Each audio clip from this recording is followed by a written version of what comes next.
नमस्कार साथी माने अक्टोबर मासर आलोचना को आपण मानकु समस्त को स्वागत। अक्टोबर मासरे एक भिन्न विषय को लेकर आम समस्ते आलोचना करवा।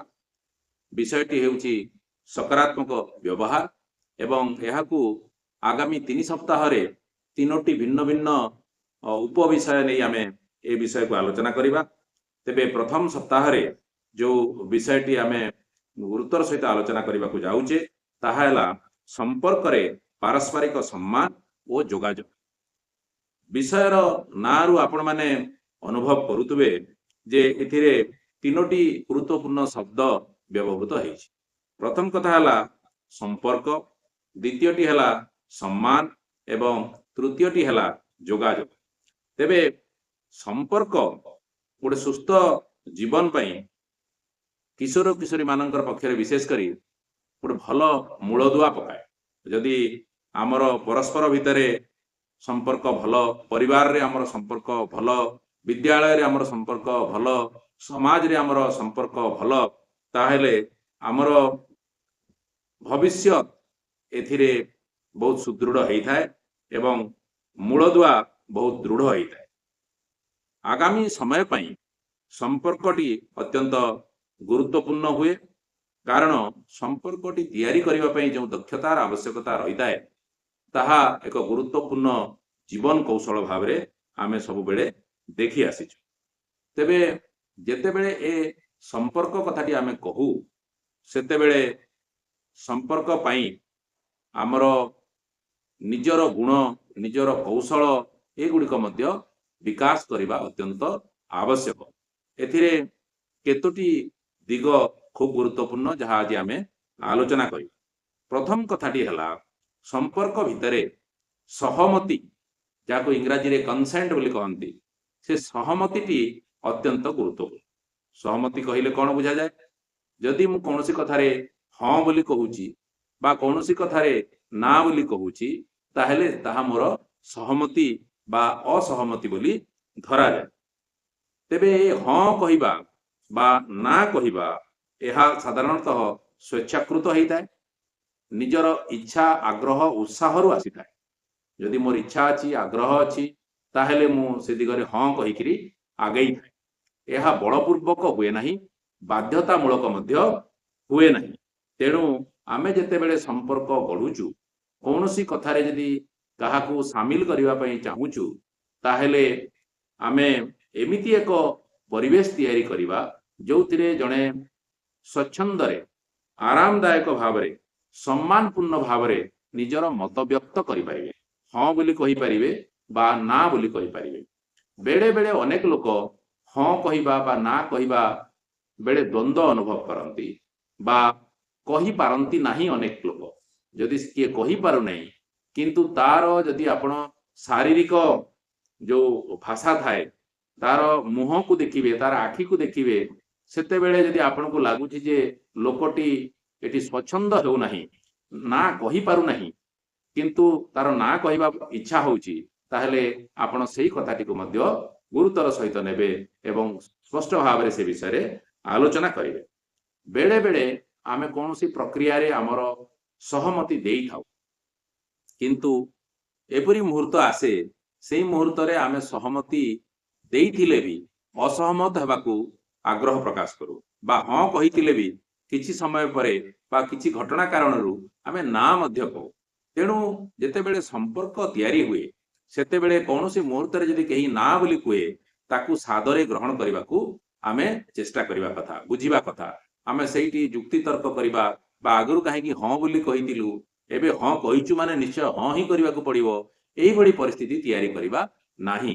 ताहा हेले जाई आम मानक भितरे जो संपर्क हुए, विशेष करी किशोर किशोरी मानक भितरे संपर्क हुए बा आम समवयस्क लोक मानक भितरे संपर्क हुए बा आउ कहा सहित भी जेतेबेले संपर्क हुए सेते बेले ए सहमति बहुत गुरुत्वपूर्ण हेई थाए।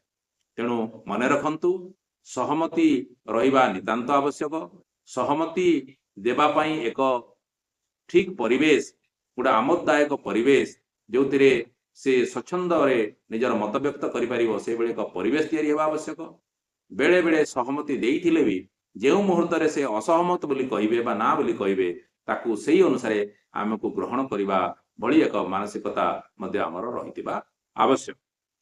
ଦ୍ୱିତୀୟ ଗୁରୁତ୍ୱପୂର୍ଣ୍ଣ ଦିଗଟି ସମ୍ପର୍କ ତିଆରିରେ ହେଲା ଯେ ପାରସ୍ପରିକ ସମ୍ମାନ ରହିବାର ଆବଶ୍ୟକ ରହିଛି। ପାରସ୍ପରିକ ସମ୍ମାନ କହିଲେ ମୁଁ ଆପଣଙ୍କୁ ସମ୍ମାନ ସୂଚକ ଭାବରେ କଥାବାର୍ତ୍ତା କରିବି, ବ୍ୟବହାର କରିବି, ଚାଲିଚଳନରେ ଦେଖେଇବି, ଆପଣ ମଧ୍ୟ ମୋତେ ସମ୍ମାନ ସୂଚକ ଭାବରେ କଥାବାର୍ତ୍ତା ହେବେ, ଆପଣଙ୍କ ଚାଲିଚଳନରେ ସେଇଭଳି ପରିଦୃଶ୍ୟ ହବ ସମ୍ମାନ। କେହି କାହାକୁ ନିଜ ବା ଛୋଟ ବୋଲି ଭାବିବେ ନାହିଁ, ଜବରଦସ୍ତି କରିବେ ନାହିଁ। ସିଏ କୌଣସି ପ୍ରକାର ତାଙ୍କ ଭିତରେ ଭିନ୍ନ କ୍ଷମତା ଥିଲେ ବି ବା କୌଣସି ପ୍ରକାର ଭିନ୍ନ ଗୁଣ ବା ଭିନ୍ନ ପ୍ରକାରର କୌଣସି ଦକ୍ଷତା ଯଦି ରହିଛି, ମୋ ସହିତ ସେ ଦକ୍ଷତା ସମାନ ନ ହେଇପାରେ ବା ମୋର ଚାଲିଚଳନ ସେଭଳି ନ ହେଇପାରେ, ତା ସତ୍ତ୍ୱେ ବି ଆମେ ପରସ୍ପରକୁ ସମ୍ମାନ ଜଣାଇବା ଆବଶ୍ୟକତା ରହିଛି। ଯଦି ଉଭୟଙ୍କର ଚିନ୍ତାଧାରା ସମାନ ହେଉଛି, ଯଦି ଉଭୟଙ୍କର ଭାବନା ସମାନ ହେଉଛି, ତାହେଲେ ବି ଆମ ଭିତରେ ଏକ ପାରସ୍ପରିକ ସମ୍ମାନର ବାତାବରଣ ରହିବା ଆବଶ୍ୟକ। ଯଦି ଆମ ଭିତରେ ଚିନ୍ତାଧାରାରେ ପାର୍ଥକ୍ୟ ହେଉଛି, ଆମର ଭାବନାରେ ପାର୍ଥକ୍ୟ ହେଉଛି, ମତରେ ପାର୍ଥକ୍ୟ ହେଉଛି, ତା ସତ୍ତ୍ୱେ ବି ଆମେ ପରସ୍ପରର ବିଚାର ବ୍ୟକ୍ତ କରିବା ପାଇଁ ସୁଯୋଗ ତିଆରି କରିବା ଏବଂ ପରସ୍ପର ଭିତରେ ଏକ ସମ୍ମାନ ସୂଚକ ଗୋଟେ ବ୍ୟବସ୍ଥା ଯେମିତି ବଜାୟ ରହିବ, ତାହା ମଧ୍ୟ ଆମେ ଚେଷ୍ଟା କରିବା। ସମ୍ମାନ କରିବାର ଅର୍ଥ ହେଲା ଯେ ଆଉ ଜଣର ବ୍ୟବହାରକୁ ପରିବର୍ତ୍ତନ ନ କରି ବା ତାହାକୁ ନିୟନ୍ତ୍ରଣ ନ କରି ତା ସହିତ ଆମେ ତାର କଥାକୁ ଗ୍ରହଣ କରିବା। ତେଣୁ ଯେତେବେଳେ ଆମେ ପାରସ୍ପରିକ ସମ୍ମାନର କଥା କହୁ, ସେଠି ଧୈର୍ଯ୍ୟର ସହିତ ଆଉ ଜଣକୁ ଶୁଣିବା ବି ବହୁତ ଗୁରୁତ୍ୱପୂର୍ଣ୍ଣ। କେବଳ ନିଜ କଥାକୁ ରଖିବା, ନିଜ କଥା ହିଁ ଠିକ ବୋଲି ଭାବିବା ପାରସ୍ପରିକ ସମ୍ମାନର ଏକ ବିରୋଧୀ ଭାବଧାରା ବୋଲି ଆମେ କହିପାରିବା, ବିରୋଧାଭାସ ବୋଲି ଆମେ କହିପାରିବା। ତେଣୁ ଆପଣମାନେ ସବୁବେଳେ ଅନ୍ୟକୁ ଶୁଣନ୍ତୁ। ଯିଏ ସାଥୀ, ଯିଏ ସହଯୋଗୀ, ଯିଏ ସମ୍ପର୍କରେ ଅଛି, ଯେଉଁମାନେ ଆମର ସାଙ୍ଗ, ସେମାନଙ୍କର ମଧ୍ୟ ଗୋଟେ ଭିନ୍ନ ବିଚାରଧାରା ଥାଇପାରେ, ଭିନ୍ନ ମତ ଥାଇପାରେ, ତାକୁ ସମ୍ମାନ ଜଣାଇବା ଏବଂ ସେଇ ସମ୍ମାନ ଆଧାରରେ ଆମେ ଆମର ସମ୍ପର୍କକୁ ଆଗେଇ ନେଲେ ସମ୍ପର୍କ ଭିତରେ ହିଂସା ତିଆରି ହେବ ନାହିଁ, ପରସ୍ପର ପ୍ରତି ଆମେ ଦୋଷାରୋପ କରିବା ନାହିଁ, ହିଂସାତ୍ମକ ବ୍ୟବହାର କରିବା ନାହିଁ। ଏଇଭଳି ଏକ ସମ୍ପର୍କକୁ ଆହୁରି ଯଦି ଆମେ ଦୃଢ଼ କରିବାକୁ ଚାହୁଁ, ତାହେଲେ ଯୋଗାଯୋଗର ଯୋଉ ଧାରାଟି ଅଛି, ଯୋଗାଯୋଗ, କଥା କହିବାର ଯୋଗାଯୋଗ, ଯୋଗାଯୋଗ ବିଭିନ୍ନ ପ୍ରକାର ମାଧ୍ୟମରେ ପରସ୍ପର ସହିତ ସମ୍ପୃକ୍ତି ହେବାର ଯୋଗାଯୋଗ, ଏହା ଖୁବ ପ୍ରଭାବଶାଳୀ ହେବାର ଆବଶ୍ୟକତା ରହିଛି। ଯଦି ପ୍ରଭାବଶାଳୀ କଥା ଆମେ କହିବା ଯୋଗାଯୋଗକୁ, ତାହେଲେ ଆମେ ଯଦି ପରସ୍ପରର ଆବଶ୍ୟକତା, ପରସ୍ପରର ଇଚ୍ଛା, ପରସ୍ପରର ଚିନ୍ତା ଗୁଡ଼ିକୁ ଆମେ ଠିକରେ ବୁଝିପାରିବା, ସେଇ ଅନୁସାରେ ଆମେ ପରସ୍ପର ସହିତ ଯୋଗାଯୋଗ କରିପାରିବା।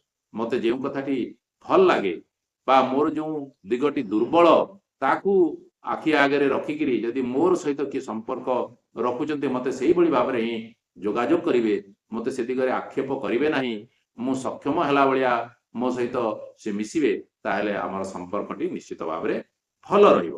ତେଣୁ ସୁସ୍ଥ ସମ୍ପର୍କ କରିବା ପାଇଁ ହେଲେ ଗୋଟେ ଖୋଲାଖୋଲି ଯୋଗାଯୋଗ ଦରକାର, ଗୋଟେ ସଚ୍ଚୋଟ ଭାବରେ ଯୋଗାଯୋଗ ଦରକାର। କିନ୍ତୁ ଏଠି ଗୋଟିଏ କଥା ମୁଁ ଆପଣମାନଙ୍କୁ କହିବା ପାଇଁ ଚାହେଁ, ଯେତେବେଳେ ଆମେ ସତ୍ୟ ବା ସଚ୍ଚୋଟ ଭାବରେ ଯୋଗାଯୋଗ କରିବା କଥା କହୁ, ଆମେ ବେଳେ ବେଳେ ଅନେକ ଲୋକଙ୍କୁ ଦେଖୁ ଯେ ସେମାନେ ମୁଁ ତ ସତ କଥା କହୁଛି କହି ମୁହାଁମୁହିଁ ଭାବରେ, ବହୁତ ତିକ୍ତ ଭାବରେ, ବହୁତ ଭାଷାର ଗୋଟେ ଯୋଉ କହିବା କଟୁତା ଥାଇକିରି ମଧ୍ୟ ସେଇ କଥାଟିକୁ ରଖନ୍ତି, ଯେଉଁଟା ଶୁଣିଲେ ଯଦିଓ ସେ ସତ କହୁଥାନ୍ତି କିନ୍ତୁ ସେଇଟାକୁ କଷ୍ଟ ଦିଏ ଏବଂ ମନ ଭିତରେ ତାଙ୍କ ପ୍ରତି ଭଲ ଭାବନା ଆସିନଥାଏ। ତେଣୁ ଆମେ କାହା ପ୍ରତି ସତ୍ୟ ହୋଇଥିବା ଘଟଣା ଯେତେବେଳେ ବି ଆମେ କହୁଛୁ, ସେତେବେଳେ ମଧ୍ୟ ଆମେ ଆମର ଭାଷା, ଆମର ଭାବନା, ଆମର ଅଙ୍ଗଭଙ୍ଗୀକୁ ନିୟନ୍ତ୍ରିତ କରିକିରି ଉପଯୁକ୍ତ ଭାବରେ ମତବ୍ୟକ୍ତ କରିପାରିଲେ ଆମର ସମ୍ପର୍କଟି ଆହୁରି ଭଲ ହୁଏ, ଅପରପକ୍ଷ ତାକୁ ଗ୍ରହଣ ମଧ୍ୟ କରେ ଏବଂ ଏହାର ପ୍ରଭାବରେ ତା ଭିତରେ ଗୋଟେ ପରିବର୍ତ୍ତନ ବି ଆସିଥାଏ। ବେଳେ ବେଳେ ଆମ ଭିତରେ ଗୋଟେ ଧାରଣା ଆସେ ଯେ ମୋର କଥାକୁ ଅନେକ ଲୋକ ଅଣଦେଖା କରୁଛନ୍ତି ବା ମୋ କଥାକୁ କେହି ଶୁଣୁନାହାନ୍ତି, ଏହା ସମ୍ପର୍କକୁ ଦୁର୍ବଳ କରେ। ତେଣୁ ସମ୍ପର୍କର ଅପର ପାଖରେ ଆମେ ଯେଉଁମାନେ ରହିଛୁ, ଆମେ ଯେଉଁମାନେ ସେ ସମ୍ପର୍କ ତିଆରିର ପ୍ରକ୍ରିୟା ଭିତରେ ଅଛୁ, ଆମେ ବୁଝିବାକୁ ହବ ଯେ ଯୋଗାଯୋଗଟା ଏକପାଖିଆ ହେଲେ ସମ୍ପର୍କ ଦୁର୍ବଳ ହୁଏ। ଯୋଗାଯୋଗଟା ସବୁବେଳେ ପରସ୍ପର ଭିତରେ ଯେତେ ଅଧିକ ହବ, आमे जनकु शुणिबा आम कथा आउ जणे शुणिला भलिया गोटे परिवेश तैयारी करिबा ताहेले हमर संपर्कटी निश्चित भाव में अधिक दृढ़ हब। संपर्कर स्थायित्वटी सब बेले विश्वास उपरे प्रभावशाली तथा स्वच्छ जोगाजोग उपरे बहुत मात्रा रे निर्भरशील हेइथाय। एथिरे शेष कथाटी कहिकिर आलोचना को आज आमे सारिबा जे एक सुस्थ आंतः व्यक्तिगत गतिशीलता को आमे केमिति प्रोत्साहित करिबा। आपनको शब्दटी टिके कड़ा लागिला बोधे एहाकु सरल करि दउची। जेमिति मु कहूतिली जे विश्वास होउची सबुठुरु बड़ कथा हमर संपर्क भितरे। जदि आम भितरे विश्वास रहिला नहीं आमे परस्पर को संदेह कले ताहले संपर्क भी बिगिड़ी जाई पारे। तेणु विश्वासर बिना जदि भूल बुझामणा हुए असुरक्षा भाव सृष्टि हुए ताहले आमे देखिबा संपर्क प्रभावित हुए। आमे गोटे पुओटे आ गोटे झियोटे जदि गोटे जगार बसुचंती गोटे जगार पढ़ुचंती अद्विका को आसुचंती हठात किना सेमानक भितरे संपर्क जदि अविश्वास भितर को गला ताहले बंधुता रहिबो नाही। एवं गोटे भूल बुझामणा सब बेले आसे जे दी जण जदि सांग होउचंती ताहले से कोन प्रेम करूचंती।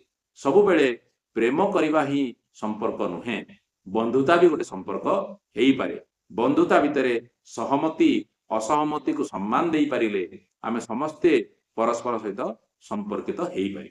तेबे आजिर अध्याय जो आलोचना आमे कले यार मूल कथा हैला अनेक समय रे आमर समाज रे जेतेबेले पुओटिए झियोटिए एका संगे बसिबा पढ़िबा कथा हेबा ए सब को अनेक लोक ग्रहण करती नहीं, संदेह करती, केवल प्रेम संपर्क अच्छी बोली भावती। किंतु आमर संपर्क भितरे यदि सहमति को आमे गुरुत्व देवा असहमति को मध्य आमे गुरुत्व देवा आम भितरे एक जोगाजोगर प्रक्रिया जहाँ रही ताकू स्वच्छ रखिबा सचोट पणिया ता भितरे आमर रहिबो। एवं शेष कथाटी हला जे विश्वास रहिबो, भल पाइबा रहिबो, आपणा पणर कथा रहिबो, भूल बुझामणा रहिबो नाही ताहेले आमे पुओ हेउ बा झियो हो किशोर हो बा किशोरी हो समस्ते बंधु होई परिबा। आम संपर्क को सुदृढ़ करि परिबा, संपर्कर मूल्य को बुझी परिबा एवं आमे गोटे सुस्थ वातावरण हिंसा मुक्त वातावरण तैयारी करि परिबा। तेबे आजिर ये आलोचना आपण मानको निश्चित भाव रे भल लागिथिबो बोली मु आशा करूची। कौन आमे ए बुझिले ता विषय कौन कार्यक्रम हाथ को नेले आमे जानि परिबा, आमे देखि परिबा जे मु गोटे कहा कहा सहित संपर्क रे अछि एवं कौन कारण अछि जहाँ पाई से संपर्कटी दृढ़ हो पारि, कौन कारण अछि जहाँ पाई संपर्कटी मोर दुर्बल हो जाउची। सेही कथाटीर गोटे तालिका प्रत्येक किशोर किशोरी जदि आज तैयारी करिवे एवं परे ताकू सुधार आनी पारिबे ताहेले आजिर आलोचनाटी सफल होला बोली आमे कहि परिबा। जदि आपण माने विषय आहुरी अधिक जानिबा पई चाहंती बुझिबा पई चाहंती ताले ए यूट्यूब रो जो कमेंट्स अछि सेतिर आपणकर प्रश्न सब लिखंतु एवं जणांतु जहाँ फल आमे उत्तर देबारे मध्य सक्षम हेइ पारि। आजिर आलोचना को एठी रखिबा। नमस्कार।